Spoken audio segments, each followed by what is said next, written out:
تبلیغي جماعت دا خو زمونږ یو داسې اداره ده، یو عالمي سوچ دی او فکر دی چې په دې کې دا خبره نشته چې ستا 8 کاله لګي، ستا 10 لګي، ستا 12 لګي. عالم هر سړی نه دی پکار، خو صالح هر سړی پکار دی.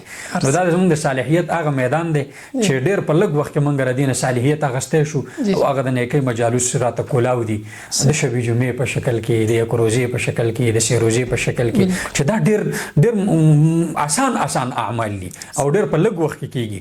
او یوه شبي جمعه چا ولګوله خپله ټوله هفته خیسته کړه، که چې روژه ولګوله خپله میاشت یې خیسته کړه، د خپل ځان به مو ته پته ولګي د خپل چې څومره اوبو کې او اخروي حوالې سره فکرمندي. نن سبا اکثر زه د بهر پروګرامونه کوم چې د چا نه تپوسو کې خلکو له کلمه نه ورځي چې کلمې معنی غټه خبر ده، د غسل فرایض چاله نه ورځي. اکثر دا خلک نعوذ بالله بالمازه ګرځي چې په غسل کې څو فرض اصل کې حضرت بنیادی وجه دا ده چې مونږه دا دین اسلام لټولی نه دی، دې پسې چېرته تللی هم نه یو.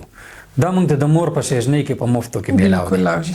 نو یو ځل یې دا عزم کول غواړي چې الله تا چې کوم راکړی هغه ټیک دی، خو زه د اسلام علی وجه البصیرت قبلول غواړم چې زه پرې پوه کړم ځان او زه قبول کړم او د دې تقاضې وپېژنم. یا ایها الذین آمنوا آمنو، ایمان والو ایمان راوړئ. صحیح. نو د خپل ایمان تجدید وکړئ، د ایمان تقاضې وپېژنئ او دا بغیر د دې مجالسو نه کېږي نه. صحیح.